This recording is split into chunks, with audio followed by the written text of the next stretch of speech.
name is Esther Mushiri from eMentoring Africa. Very excited to be part of this conversation with the other mentors in the parlor. Our very own Nabutola, all the way from Mateka in Bungoma. We have Hash, who was with us last Tuesday. We have Maggie, who is a die-hard entrepreneur and banker. And we have none other than Pamela Rita, who is taking us through this session for today. As we start off, I just wanted to say this is a very dear topic to me as a person, especially because I am personally surrounded by people in family, in my friend circles that have actually lost jobs at this time of COVID. And it's been quite a journey, and they are still hanging in there. And as we have always said when we started the parlor, we got a lot of requests from young people out there across the country that are struggling with unemployment. And so having this conversation is right for us to start having, coming up with solutions or ideas and saying, how can we address the issue of unemployment? I will not go deeper into that, but take the pleasure of welcoming none other than Pamela Rita. Please take it off from here and we shall ride with you wherever you take us. Karibu sana, Pam. Good evening, everybody. How is everyone? Good evening. It's good to see everybody. Well, most of you we can't see, of course, but just the fact that you're in the meeting is evidence that you're here. I hope you can hear me clearly. Hi, Pamela. Hi, Maggie. Hi. We can hear you. We can hear you. You can hear me? Great. Yes. Awesome. All right. I think it would be good to begin this meeting with, thank you everybody for coming on board. It would be good to begin this session with just sharing a personal experience, and then we'll get to a little bit of knowledge, and then we will also interact. This is going to be an interactive session. As a trainer, I find it difficult to speak for more than 20 minutes. When there are people listening, I believe the attention span for many people is not as big as we think. So I will be sharing my experience, and then for about maybe 5-10 minutes, and then we'll have Esther come through and share hers, and then we'll get into the slides, and then we'll hear from a few people, and we'll take it away in that way. So for those who do not know me, my name is Pamela Rita Muni. I'm a leadership coach, and I actually reach out to the world through She's Coaching and Mentoring. It's a firm that I've been running now for 6 years. Not fully, I've been working with people, but for the last 1 year, I'm doing it like fully, giving it my all. I have a passion for mentoring and coaching. I believe that every single person needs somebody who can tell them that you're doing this well or you can do this better. And that's what I think mentoring and coaching does for us. So I have worked for the last 15 years of my life. And every time I did that, for me working really, I never really struggled to get a job. In fact, there are times I would be put from one place to another. The other thing that women experience, we are mothers, so I always have had to get out of work when I am expecting a baby, and I get out of work, I go home, get the baby, stay for a year, and then go back to the work field. The last time that I worked was in my contract expired in 2017, end of 2017, and I was ready to stay home for a year because I got a baby early 2018. Just a minute. When that happened, I thought to myself, I'll just stay home for a year and then go back to the motions, look for work, get job, work again, and get back. Hello, this time it did not happen, as it always does. By the time I was into early 2019, I began to realize that the landscape had actually changed. And it took me about 3 months to be able to tell that probably this is something that I needed to begin to do a little bit different. Uh, Good. all right. So as I was saying, so in 2019, I noted the first 3 months I could tell the landscape had changed. So what did I decide to do? It was very difficult for me. And the first thing I'd like to say, if you forget everything that we say in today's forum, it is very important for each and every person who has lost a job to actually accept that that has happened. Very important. Because one of the things that I've realized is that when people walk around with a lot of denial, I actually even know people during this COVID season who have lost jobs and some have not been able to divulge that information to their loved ones. So I think for some people it's important to really accept that that is what is going on. So as I went up on my experience, so 2019 was a year that I really needed to just decide what I was going to do. Of course, it's very easy to, for someone to tell you, you save up and make sure that you have, enough to keep you going. But the truth of the matter is, 2019, those who can remember, we went through an interesting economic season, even as a country. And so I could tell that my savings were dwindling by the time I got into towards the end of 2019. And one of the things that I decided to do is I thought to myself, I will run the consultancy firm and I'm going to jump into study. And why I did that is because I realized that I needed to direct my energy to something specific. And even as I say this, sometimes there are people who lose work and you have nowhere to turn to. I mean, nowhere. You may not have saved enough, or you may not even have saved at all. Secondly, you may not even have a soft landing, like people say. You may not have anything that you can do and things like that. And today, even as we talk about what to do and how to handle that, what I'd like to say is that always remember that there's always something that you can hold on to. God is faithful. There's always something that you can hold on to. And what we need to discover and what we need to do is to learn is how do you reach out into yourself and find out what that thing is. What is it you can hold on to? Is it a hobby that you can run with? Can you even volunteer? One of the things that has happened during this COVID season is that one of the person who is an influencer in my life actually lost a job as a director. He's a very senior person. He's in his mid-40s. He was at the helm of his career. Did not anticipate this, that he would be affected by the job cut. But he called me the other day and asked me if he could volunteer at my farm. Esther, I could not believe it. I mean, this is someone who earns a salary, six-figure salary, very famous person. I cannot even mention his name in this conversation because you're all going to pick him out. But here he is. He realizes he's going to lose a job or he's already lost a job. He does not want to stay idle.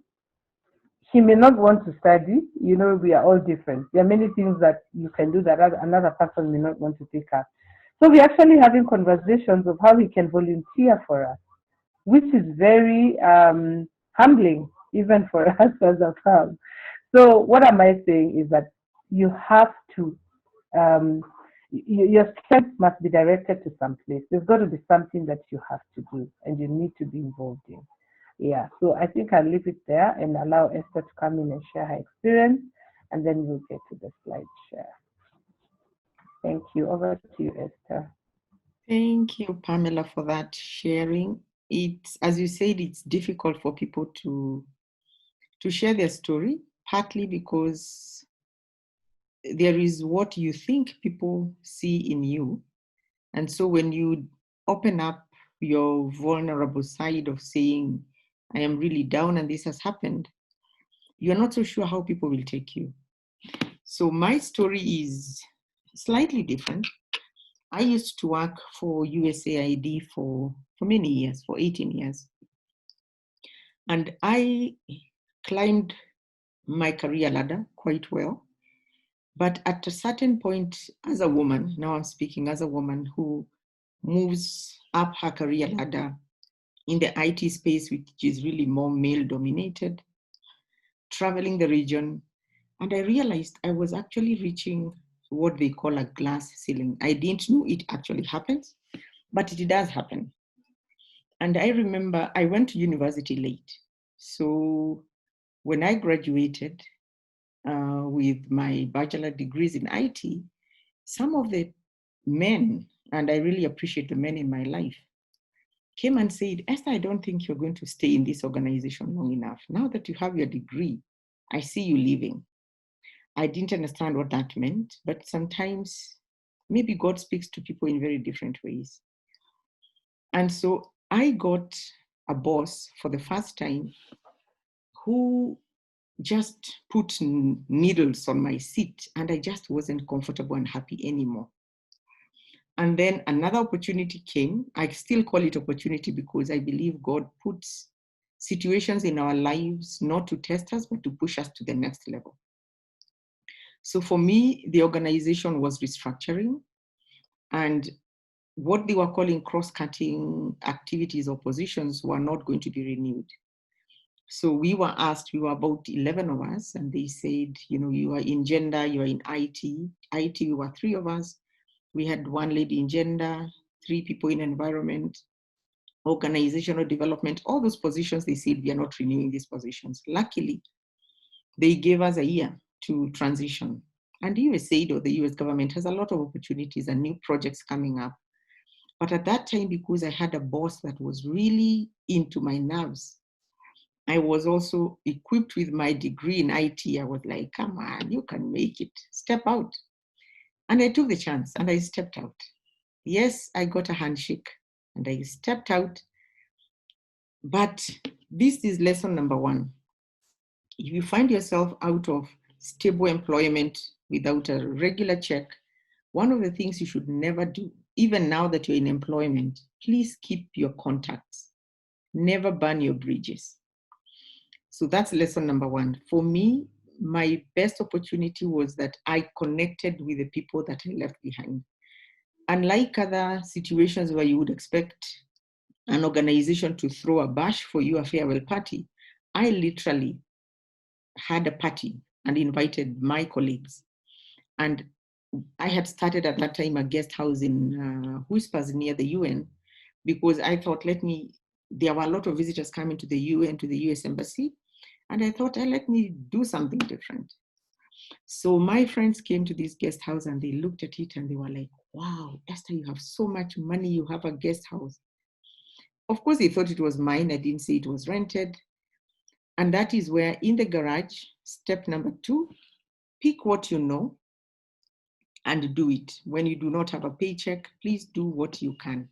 So in the garage of the guest house, I started doing some work in IT.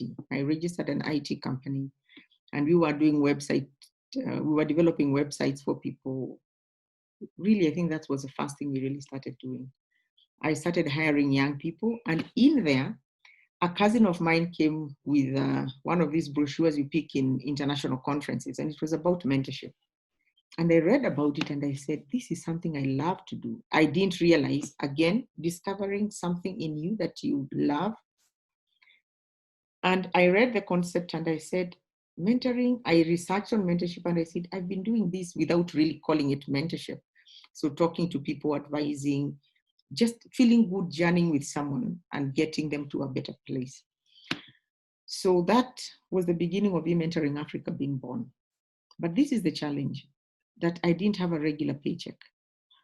Working with the US government for 18 years, I was used to having a paycheck every 2 weeks because they pay you every fortnight. So we had 26 pay days in a year. And all of a sudden, I didn't have that. Again, I jumped out at a time when I had a huge loan in the cooperative.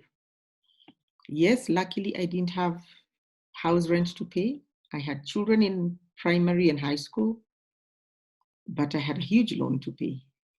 Then you realize some of these perks that people have when you're employed, when you have a credit card, and all of a sudden the bank calls you and says, that credit card actually was because you were working for USAID. Please, this is now your rate, or this is your limit at this point. And so all those benefits started going away. Then you realize medical cover, you no longer have it. You have to figure out how you take your children to hospital. And that is reality check, and it gets you thinking. So as we converse about, losing a job, getting a pay cut, because some people have actually had to take a pay cut, it is rethinking and looking inside you and seeing, what else can I do? So I dug into my IT skills, started an IT company, went into mentorship. And the biggest thing I also discovered is that consultancy actually pays. Again, using my networks. And it is the consultancy that has kept me going and happy and feeding the family together with what my husband brings in. We've been able to survive, but it's not easy. So my message, I think, as we start conversing and having this discussion, is keep your contacts, speak about your situation, but also know who you're talking to. Because once you share that with the right people, you do not know. People actually are out there and ready to help. If only you would speak up and share your message. So Pamela, that is my story for now. Happy to answer questions if they come up. But I think with that, you can guide on what the next step would be. Thank you very much, Esther, for being candid. I really think one of the things that people who are in situations like this need is people who are candid. And when you share your story, people are able to just pick quite a number of things from what you share. Is there somebody who wants to say something? Harsh, you want to say something? Your mic is on.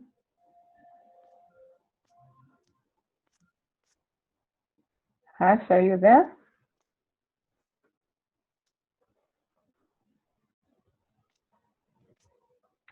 Okay, his mic was on, so I thought he wanted to say something. He unmuted himself.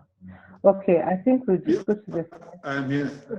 Okay. No, I don't want to say anything. It's okay, fine. All right. So I think we just go straight to the slides. Esther, you have them on your end, and you go to slide 4.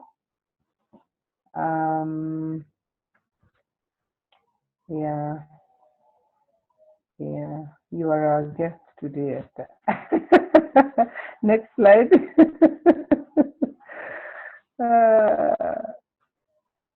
Okay. Next slide. I think I'm feeling. Yeah, I think let's talk a little bit about this, and then we'll have anybody in this conversation, in this forum, who wants to share a personal story, and then we'll get into the solutions, and then we'll close. Okay, why did I bring this to the fore? I brought this issue of manufacturer analogy because one of the things that happens when somebody loses a job, especially if you're at the helm of your career, like Esther and I, the first thing that you're going to begin to ask yourself is, what is going on? What is this? What is this? What am I about? Who am I really? And what can I do about this?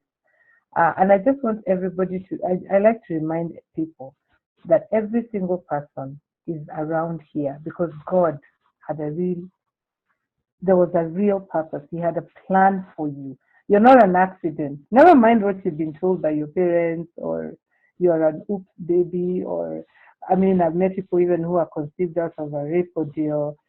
There are people who are conceived out of a crisis pregnancy.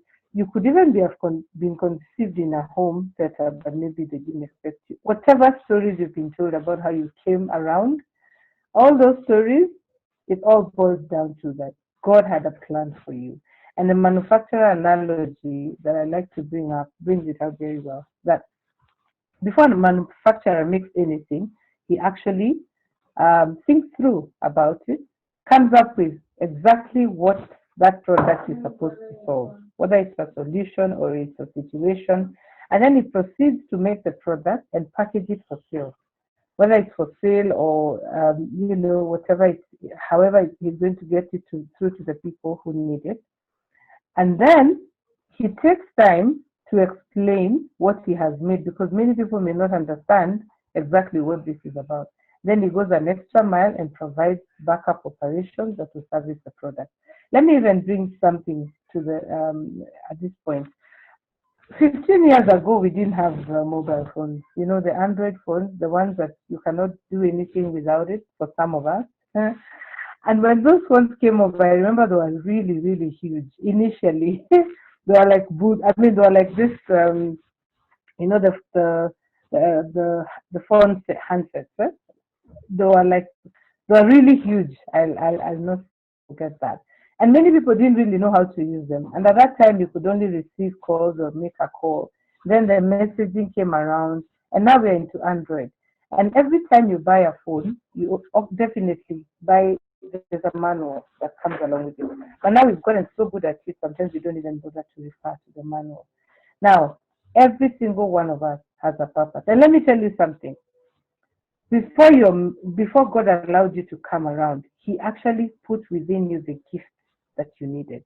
Everything you needed, the gifts, the abilities, the talents, they are all within you. But one of the things that I've realized, which is not a very good thing, I have seen that trend, is that many of us have this conversation with ourselves when we are way into our 40s and 50s and a few lucky 30s. My hope and prayer is that we can begin to have these conversations of gifts, talents, and abilities, even with our children, and especially with our youth, and especially the teenagers.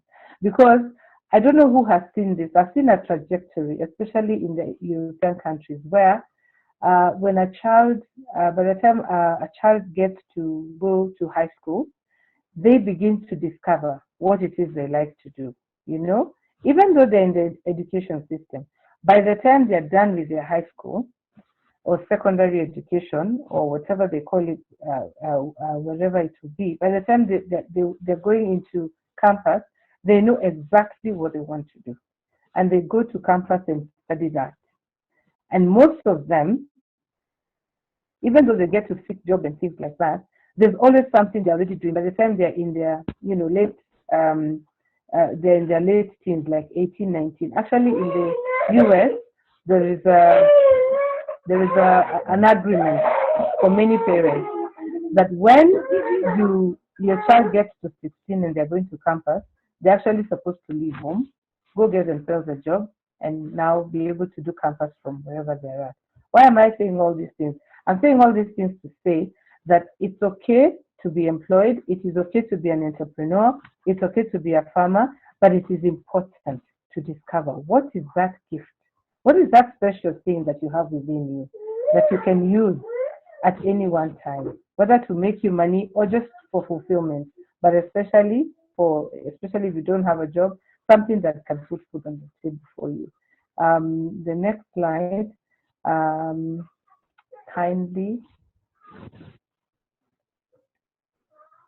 Esther is assisting us with slide share today. Now, there is something missing there. I will not focus on it too much. Now, one of the ways to actually begin to discover what it is that you have within you that you need to actually begin to think through is asking yourself, who are you in terms of just really who is, I wish I could use the name. I've seen Mercy in the group. Is she still there or she's left? Who is Mercy? Mercy is someone I know. Who is Mercy? Who am I emotionally? How do I interact with people? How far have I studied? Is it intellectual? Who am I physically, financially? What's going on around me? And then the second thing is to ask yourself, what are your gifts? The third thing is to ask yourself, what are your talents? The fourth thing is to ask yourself, what are your abilities? Because all of us have special abilities. And finally, what is your skill development? I'd like to refer to Esther's story. I'll make reference to mine a little bit later. She asked herself, what does she have? Now that the job is not there, what is it that she has? She actually had training in the IT sector. And because she was good at that, that was a skill she had developed. And so she prepped it so that she could actually build a business around it. That's the first thing she did. Then she also looked through at her gifts and talents, and she noticed that she could do consultancy with a lot of ease, and she was able to go down and do that. Let me say this at this point, Esther. One of the things that I've been thinking about, even as we continue doing this at the Mentors Parlour, is how can we get to a place where the things that we discuss on this forum, we are actually discussing and taking a walk with specific patterns. Today is our first conversation on job search. Is what Hash took us through on last week. How can we be able to walk through with, those of us who are here? How can we make this something that you do every Tuesday, so that the things that we are learning by the end of 5 months, we'll actually have gotten to a place, because it is important. And why am I saying this? Because at this juncture, it would be good for you to actually put this down or take a screenshot or put it down and really take time with yourself and ask yourself this question.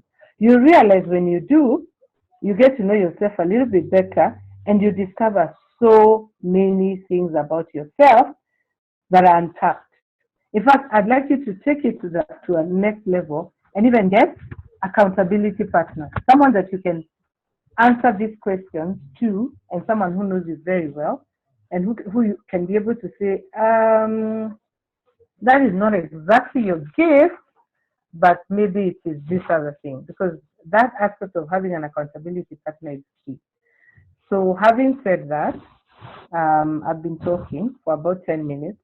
I'd like to stop and say, is there anybody who has ever taken this journey to just sit and find out who you are, and what did you do after that? Because it's not just writing down who you think you are. It's actually getting an accountability partner and beginning to make steps and say, so this is my gift. I have lost a job, but I'm very good at making chapatis. What can I do about it? Can I make chapatis? Where am I going to get the market? If I make chapatis, who am I going to sell to? One of my talents is probably singing. So how can I turn this singing that I do into a project that can probably gain me some, can give me a platform where I can share my music, or maybe I can write songs and give it to musicians, because that's another gap I've seen. There are people who are musicians or they sing, but sometimes they don't have enough music. So they actually want to get a songwriter or would like to buy the song from a songwriter and go ahead and produce it. So is there anybody amongst us who would like to, number one, share with us a transition experience? Either tell us if you've lost a job most recently, or if you lost a job a few years ago and how you transitioned to getting an income or whatever income you're doing right now, or anybody who would like to respond in light of reaching down into yourself and discovering what your talents are and what you can do about it once that discovery is made. This is an interactive session. People, anybody who wants to share?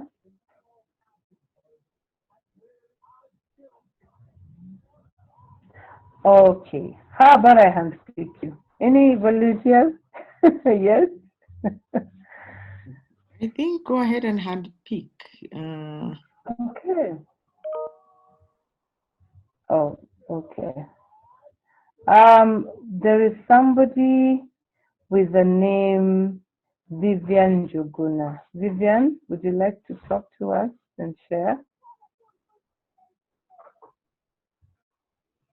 Or do I need to repeat what I asked? Vivian, are you there? Okay. All right. Let's go to Joy Charles. Joy Charles, would you like to share?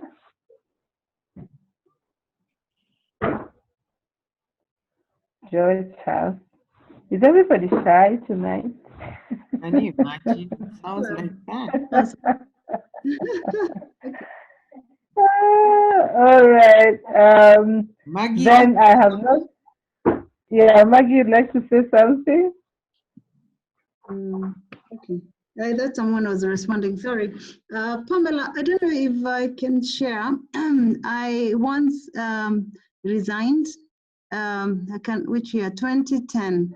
I did resign, and I was just agreeing with what both of you have said, the power of networking, and even talking about, so when I resigned, I was coming back home. So from Boston, I resigned my banking job and I came home, one-way ticket, because I wanted to have a focus. Of course, I love Kenya so much. So when I came home, I just like you guys, I registered a consultancy, has a very fancy name. But little did I know that people would find that I'm in the country, and people started giving the word, and the rest is history. I don't want to go into the details. So I ended up working as opposed to, going on with my consultancy. I really wanted to do financial management consulting. But yeah, I'm agreeing with what you guys have said. And first of all, thanks for sharing both of your stories, because, you can give a lecture, but the stories are actually so real, so real, so vulnerable. So it's actually, it works. It really works. And in this slide, you're sharing your talents, even knowing what is your skill development, what are your abilities, what is your passion, what is your gifting, what are these gifts that people need out there? It doesn't have to necessarily be employed, and I know I missed Hash's session, but I know there is also part of employment, like both of you are employed, self-employed. So other than just job searching, I think it's very important what both of you have said, and I just can agree more that, when you start looking inward, to know that what, Pamela, you've said it so well, that God created each one of us with something special, and he's not done with us, by the way. That's the reason we've survived COVID. So I think knowing that God has a purpose, even with this crisis, no matter what, and that he has given us something so special inside of you that I can't even match, So yeah, that was just my part of sharing, since people are shy tonight. Okay, great. Thank you very much. There's a lady I would like to pick out. Oh, Maggie Wanyaga, you want to say something? Karibu. Yeah. I want to thank you so much. What I want to say is, I hope everyone is hearing me. We can hear you. Thank you. Okay. Hi. So I'm in that space actually of developing. What can I say? Like I'm getting into the entrepreneur field, because ever since campus, I didn't think I will get into employment. Wasn't something that I found fulfilling me. What I can share is people need to believe in themselves, and when it comes to self-employment, it's not just about that one thing that you can do, because I believe there's so very many other small things that you can do that can get you money from anywhere. A service that you can offer, a product that you can make, even making cookies can make you money. So people need to believe in themselves and don't limit your abilities. And when you think of, I can, like in my case, I'm a geologist, I have a consultancy in geology, but at the same time I do make bags, I do bake. So we need to think of ways to have several streams of income as entrepreneurs, because if you depend on one, especially in this time of COVID, it might bring you down to the point of, why am I even going into self-employment? I think, and we are brought up with the mentality that being employed in, say, a company, the government, the UN, it's a safe place to be in, and you have a paycheck at the end of the month. But this time is bringing in this reality that these things are not there for a lifetime. Things change, and we need also to change. Yeah, those are my 2 cents. Wow. Awesome. That's powerful. Thank you very much, Maggie, for sharing your experience and what you're doing. And as you spoke, I remembered something that hit me last week. After I do all the things that I do during the day, I rediscovered that when you sit in the evening and you're doing nothing, again, Pamela talked about my gifts. I remembered, I don't know whether this is a gift or a talent, one of those. I remembered that my mother had taught me how to knit and how to crochet. So I bought thread, and in the evening, as we are sharing stories and people are having dinner and it's not time to sleep, I discovered that I could actually knit and finish a whole kofia for somebody, and it was cold season. So everybody said, Mom, can you make something for me? So everybody now has a nice hat that I've made for them. I don't know whether they are called hats or what they're called. I don't know. But yeah. And then I started with crocheting. And after that, I sent for needles, the knitting needles. And I have done a neck warmer that is nice and warm. And I came up with a concept that I call WWW. And it speaks to what, Pamela, you are telling us. For me, WWW is while we wait. What is it that you can do while you wait? So for me, while I wait for big opportunities to come in the organization, big consultancy, going out and mentoring the youth and doing big training programs, while we wait, what can we do? So it speaks very well to what Maggie was talking about, Maggie Wanyaga, about baking, creating things with your hands. So maybe my last comment on this would be, what is your while we wait? What can you do? And tell people about it. So over to you, Pam. Well said. So that we do not have a ladies' fellowship in this forum, I'd like to hear the voice of a gentleman. And Harsh, you're not getting away. Are you still here? Yes, you are. So Harsh, would you like to just talk to us? And I think Harsh, even as you come through, I'd really like to for you to just share about the challenges of cash flow, because it is very easy to come up with an idea or even to set up a business. But how do you now begin to grapple with the cash flow issues? Because I know that is the space that you have been. You work alongside very many people who are setting up and things like that. Not to put you on the spot, but you're also free to share if anything personal that you may have experienced about that transition between someone losing a job and setting up something, and just the emotions that are that are around there. And then after that, we can go back into the slides. And then when we come back, we'll also talk about farming, because farming is something that many people who are in Nairobi don't think about. But I can tell you for free, that is something that can save your life. So Nabutola will say something about that when we get back. Harsh, are you still with us? Yes, I am, Pam. So very quickly, I'd like to speak something about what you mentioned is financial planning. So disaster recovery or disaster planning or contingency planning should always be a part of our lives, because these things are going to hit, whether COVID or not, whether illnesses in the family or ups and downs are a part of life. You can name them anything you like. So it was, I think, one of the first, or if not the first or the second session we did on financial planning, where I mentioned, note down all your expenses on a day-to-day basis. Even if you buy a loaf of bread, which is 50 bob, don't feel shy. At the end of the month, have a look at what you earn and have a look at what you spend, and think to yourself and ask yourself, is there any way you're splurging? Is there any way you can cut down?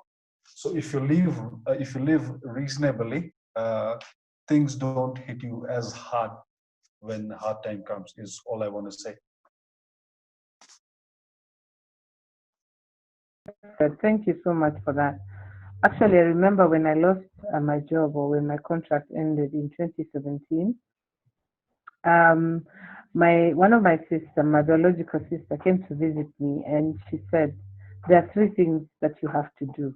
And it was very new, because this is not something I'd never thought that I would never get a job, She said, while you're in that cloud of thinking that the job will still come by, in the event it doesn't, there are 3 things you need to do.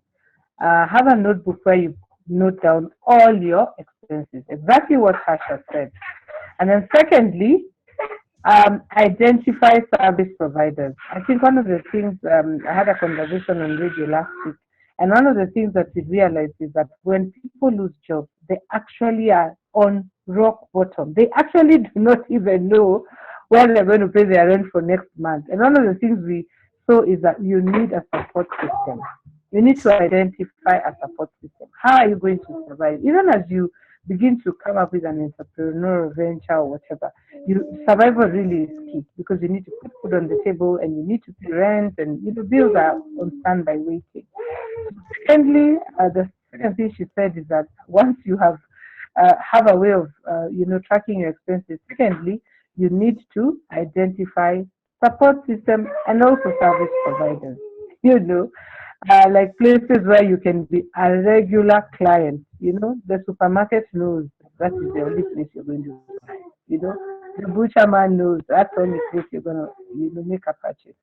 And then thirdly, is and Esther, you can take us to our next slide.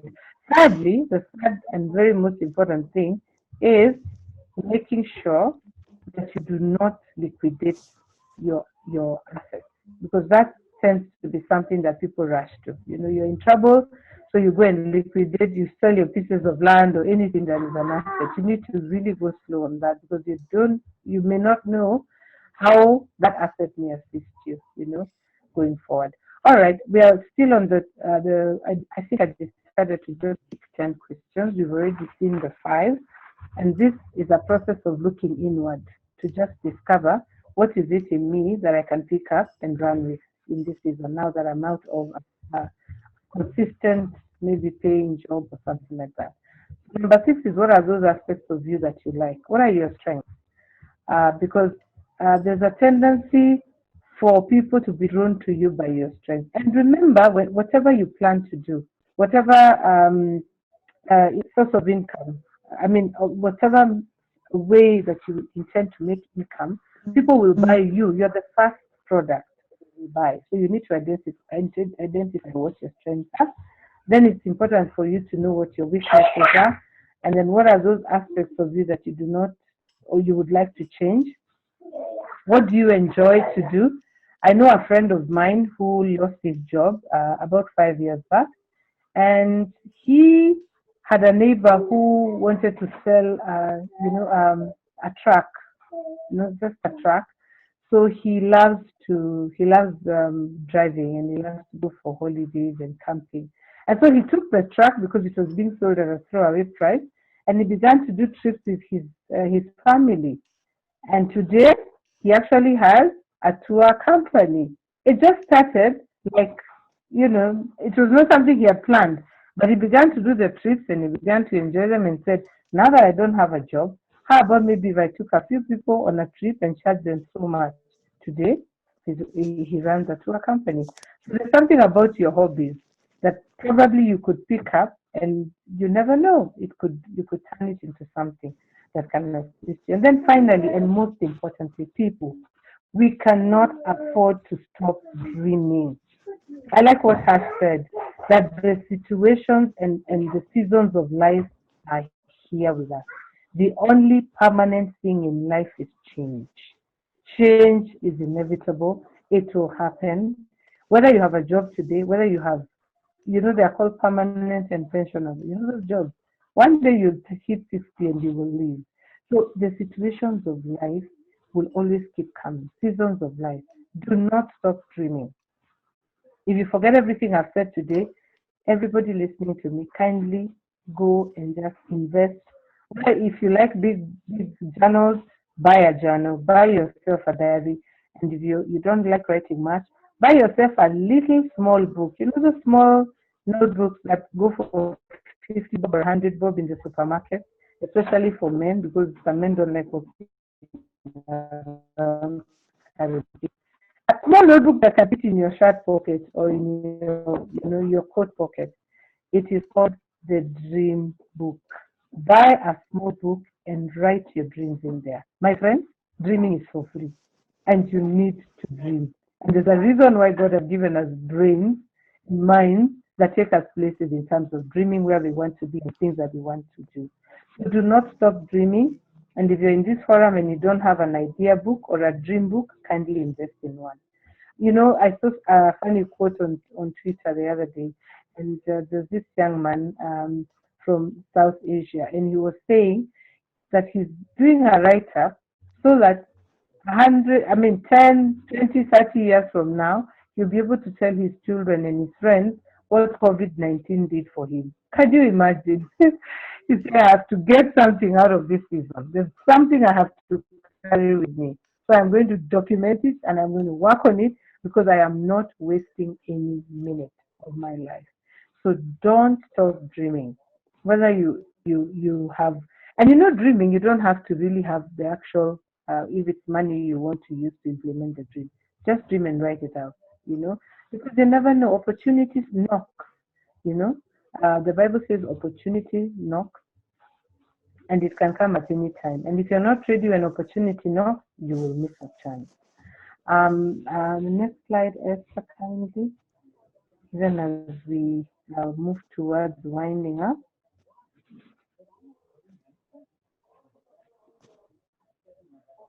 Okay.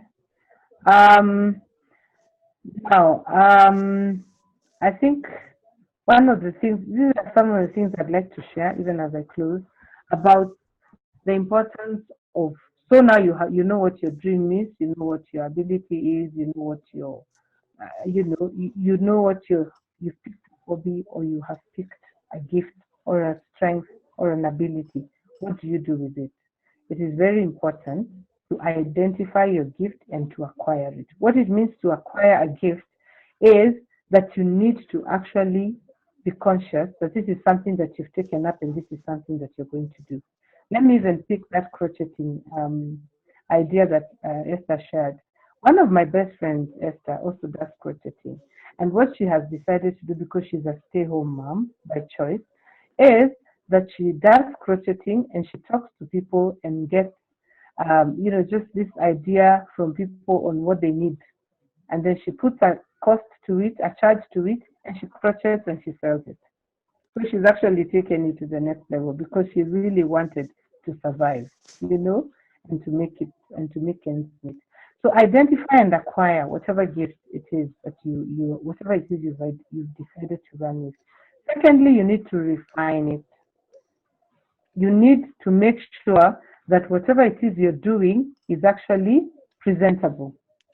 It needs to be presentable because, like I said, nobody wants to come and pick something that they are not interested in. So it needs to be presentable. Thirdly, you need to turn it into a relevant need. If what you're doing is something that people need, they will invest in it. So you need to turn it into a relevant need. And then fourthly, you need to market it and trade with it. And finally, you need to manage it. There's been a lot of talk about, the way Kenya is an agricultural country. But when you look at the arable land, let me call it that, there are very few people who are actually actively involved in agriculture. And the reason is simple. Many people want to hang around in the town or do not want to do something that is very involving or not, or dirty or things like that. And I just would like to invite Nabutola. Is he still with us? I don't see him. Is Nabutola still here? No, he's not. I don't see him. The Nabutola is somebody who actually ran with that aspect of that. Oh, you're here. Excellent. I'm here. So can you What would you have me say? Share with us briefly how you've been able to turn agriculture into something that you enjoy to do, how you've been able to refine it, turn it into a relevant need, how you're able to, and how you've been able to manage it. I can't say it in few words, but I'll try. But I know that agriculture, I started it as a hobby. And I'm still it's still a hobby. It's not yet where it should be, but it makes me happy. It makes me happy to be here. I'm on the farm now. I can see livestock. I can see plants growing. We're going to plant bananas and so on and so on. The thing is to convert that which you enjoy doing, particularly in agriculture, into something that can earn you a living. And once it's like a bug, once it bites you, you can't run away from it. You'll always come back to it like a moth. So yes, Pamela Rita, and all other people listening now, agriculture is not just the backbone of the country, it's the backbone of all of us in very many ways. And better think about it. Go for it as if your life depends on it. Why? Because it does. Thank you. Thank you, Pamela Rita. Yeah, and there's something I'd also like to share. One of the things that makes people not do agriculture is because they argue, oh, but I don't have a piece of land. I remember when I started farming, I was actually, I think I was 26 years of age, and I needed to get married, and we had everything that the marriage needed was available. There was a bride and there was a groom and there was a wonderful plan, but there was no money. So my husband and I decided we were not going to do a fundraiser or, we just felt that if we begin to raise money from people, they're going to be too much into our space. So what we did, we came together and leased a piece of land in Narok County. It was about 10 acres then, and we invested in it. I remember we invested, the investment was about 100,000, everything, leasing the land, buying, the seedlings and doing everything. We were doing it. And Esther, you will not believe it. When we did the harvest, when we harvested, we were able to get about 300,000 out of it. Because wheat, those days wheat was like hotcake. And we were able to put our wedding together with our own money. And I've noticed over the years, every time we got stuck, my husband is very passionate about farming. Every time we got stuck, we always ask ourselves, are we farming? It was always something to fall back on. So I think one of the things I'd like to say, even as I hand over to Esther, is that before we finish this conversation, everybody who is on this platform, if they can share with us what is that side hustle that they have ever engaged in, whether they want to write it on the chat or whether they want to say it out loud, and then we can actually just write down those ideas. It would be interesting to actually just see what people are doing, because I believe one of the things that we will do, even as you put this conversation on social media or even on YouTube, is also to sample ideas and give people ideas of things that they can do. Thank you, Gina. I can see you. Thank you for coming in late. Thank you for joining us. That's somebody I had invited who really I wanted her to share, but it's fine. So yeah, if we can have those ideas written out, because I want to stop talking too much, and everybody can share. And I think I'll go first as I hand over to you. Some of the things that I've done, apart from running a coaching and mentoring farm, and of course part-time lecturing, one of the things I've done is I'm very passionate about fresh juice, whether it is from fruit or it is from vegetables. So that's something I've done for a while, and I enjoy to do because I find it very fulfilling. When you sell to somebody juice, you're not only selling them for the money, selling it to them for the money, but you're actually giving them help. Yeah, the other thing that I did that I enjoyed to do was I started doing it, and then I think I got a bit scared and fizzled out. I used to look for people who need their things put in, whether it's arranged or whether they are moving house and they need things put together. That's something else I've also done. So over to you, Esther, and you can have someone from your end assisting us to take down those ideas, because as we leave this conversation, we've seen that we are all created for a purpose. Secondly, we've seen that we are going to not allow a single moment to fly away. We're going to make to do with what God has given us. And thirdly, we've agreed we'll dream. We'll keep dreaming, because you never know when you will need to pick that dream and actually make it a reality. Thank you so much. Thank you, Pamela. But as we dream, we also write it down, right? Yes, we dream and write. Thank you for reminding us to have a notebook that speaks to us about, reminds us, because every time you read something you've written, you actually feel it rejuvenates something. It reminds you, this is what I was thinking at that time. I have seen in our chat, people are writing things. I like Alan Jeremy AJ. He does luxury face masks, branded cocktails. Interesting. Check-in automation, whatever that is. The first two I can tell, but the last one, is Ishiki, but it's okay. We will find out what that is. Hash, you sell PPEs. Very good. Maggie, motivational speaking, mentoring youth, gardening roses. For sure, that one is true. I have seen your posts with roses and your beautiful Amani. Fresh veggies, traveling, exploring the world, and practical learning. This is good. Maggie, our geologist, baking, designing African print bags. I think in our next session, Pamela, please note this because this is coming in your session. I know you will come back another time, another Tuesday. It would be good that we note the people in this parlor today, and maybe we can share pictures and we can show off what we have done. Because I know your topic actually builds up from, yes, you're jobless, then there's something else. Let's pick these pictures and make it a continuation of this conversation. Wafula planting trees and veggies, especially fruit trees. Very true. I saw you munching a huge fruit today. Margaret, playing sports with family. Great. Professor Joel Baraza, you are in the process of starting an IT consultant hub and e-training company. Great. And you're looking for shareholders. I know someone here who has just read and will be reaching out to you. Thank you for giving us your email. In fact, what you've done is reminded us that at the parlor, one of the things we do is share our emails and our phone numbers, and we will share this recording with you once it's slightly edited for purposes of sizing it enough for you to access it.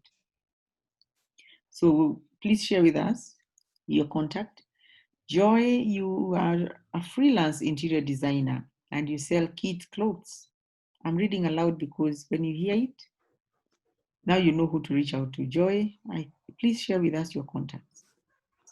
Jerry Mwaura, you edit videos, you do event stationery, interior design, music. I guess by music you mean you sing or you sell music, one of those.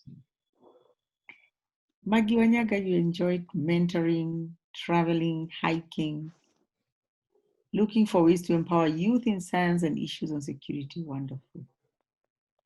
Oh, Professor Baraza, you're running an e-mentorship program. Great. And then we have Maggie, who is excited that all of us have these fantastic things we're doing. Someone has started an agribusiness in Togo. Wow. Growing rubber and pineapple. And you're about to go and fully venture into vast scale growing rubber. This is exciting. And for me, I am happy that we were able to open up and speak about some of these things. Please don't leave without telling us what you do, because we will pick these ideas and someone will probably see what you do, will reach out, and maybe there can be a collaboration and you can start doing things together, or you can just find market. Gina, you are into fashion, Flex East Africa, designing uniform, t-shirts, dust coats, etc. Wonderful. Please share your contacts and we will share this recording with you. If you would like to say something, we still have 2 minutes or so that we can listen to someone's voice as we close.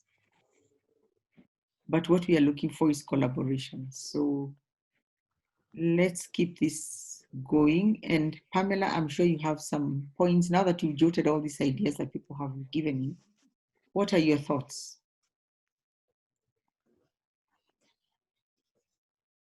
What do you think we should do? Okay, I think I had this conversation with you earlier, even before we had this one. And, you know, I think you know what it means to sit behind a microphone, whether you're in a radio station or whether you're doing a TV show or whatever it is, and you're actually talking to people.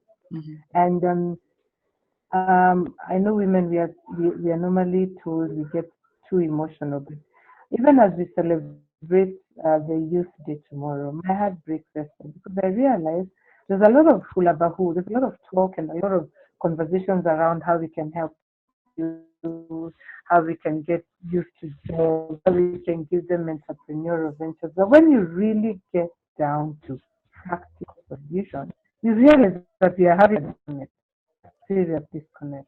And for me, my prayer and the desire that I have, even as I throw the challenge to the Mentors Parlour, the organizers of the Mentors Parlour, the Magnificent Six, and everybody else who's in this conversation, let us begin to think about practical solutions to help people. Because the truth of the matter is, our mental health is really going down. People are getting suicidal. People are sleeping hungry. People are stressed. I'll tell you one of the reasons why maybe we don't even have so many people coming to the chat is because maybe people even don't have the, you know, bundles. the money to buy bundles and things like that. It may look like it's not really happening, but it really is going on. So my challenge to all of us is, what are the practical solutions to reach out to people and give them a safety net or a safe space to be able to transition successfully? That is something that I think about every day, and sometimes I sleep way into the night thinking. And what is this practical thing that we can do? Is it operate a safe space, or a safe people can come through, exchange ideas? Esther, can we even begin to think about maybe pro bono mentoring for people who want to get into entrepreneurial ventures? Because there are people who are doing very well and there are people who don't know where to begin. How do we bridge that gap? How do we assist people to come through? You know, so that's what I'm thinking. How do we create a safe space? Whether it's a support group or whatever, and how do we structure it in such a way that we actually get serious people coming through and not, people who are people who are not very serious or people who are joking around. Yeah, that's what I'm thinking. And even as what came out in the media contacts I had last week is that the biggest problem and the biggest challenge is with people who have responsibilities, husbands who have children, who have homes to run, and women who also need to, support their families. So we are talking about people who are maybe between 25 and 45. We have a lot of crises around that age group. Yeah, so how can we create a safe space? And the people who've been in this conversation, keep coming. Let's meet the next time we are having. I mean, we have these sessions every single day, different things, but they are all interrelated. How can we keep it here?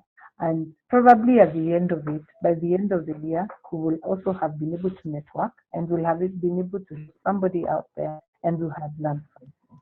So safety spaces for people who are transitioning and people who are struggling. Yeah. Thank you, Pamela, for that challenge. And indeed, you have mentioned that tomorrow is International Youth Day. And like you and all of us in the Mentors Parlour, what aches us the most is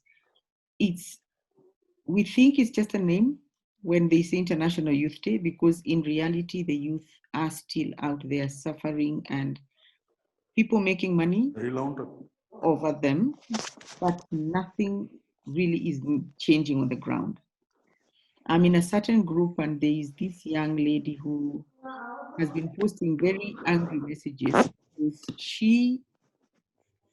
Someone reached out to her and said, we are mobilizing the youth across the county, so get me county representatives who can then mobilize youth at the grassroots, because we want 10,000 youth to give them jobs during this COVID period, whatever it was. And this lady purported to be funded by AMREF. And so Faith Moema goes ahead and mobilizes people across the 47 counties. So she has her database of 10,000 youth, only to later realize that this lady is a scam and she was just using that data to do something.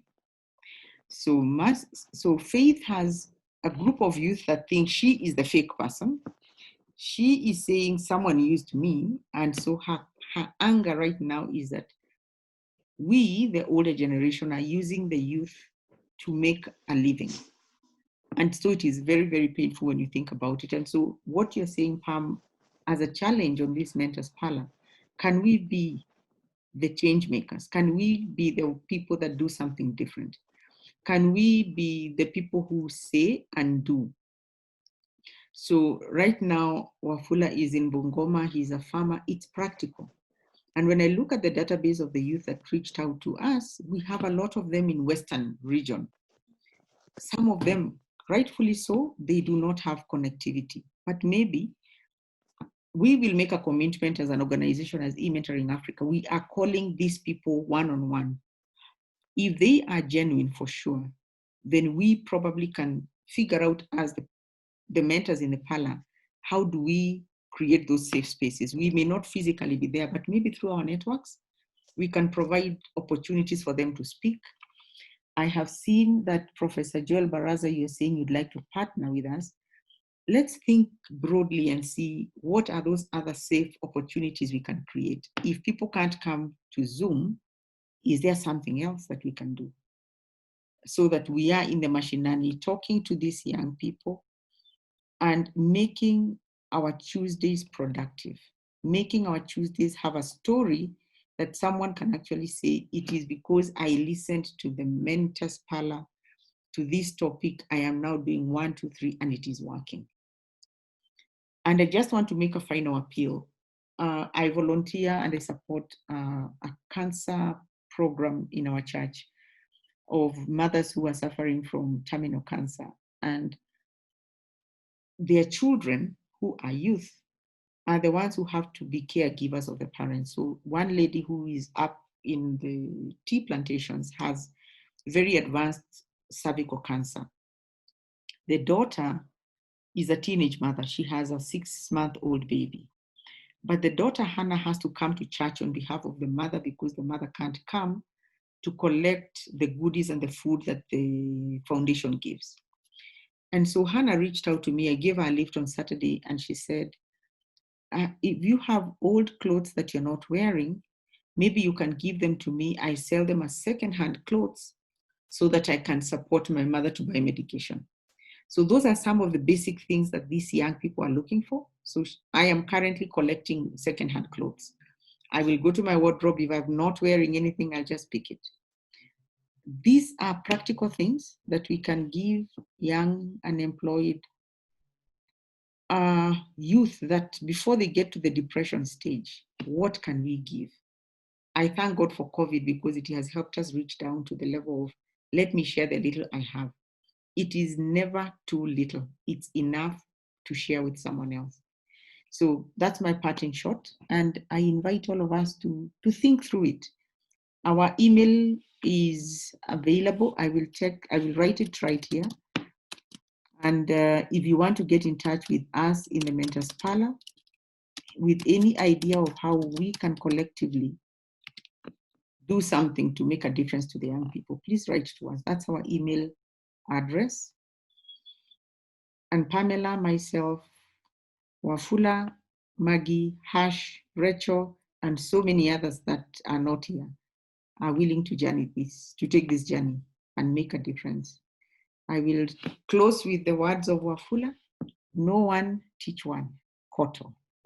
That is our motto. Let's make a difference. Pamela, over to you. Hatukuski, you're muted, sweetie. What did you say? I'm saying I wouldn't want to say anything. I'm very grateful that God gave us this opportunity to share. I also saw that Gina said that she'd like to share her experience, so probably we'll have that happen next time, Okay. where we are taking experiences from different people. Yeah, so thank you. It's a goodbye from us on this end, and hope to everybody. There is hope. Good night, everybody. Asante. All right, thank you. Awesome. Goodbye. Have a good night. And bless you all. All right, thank you.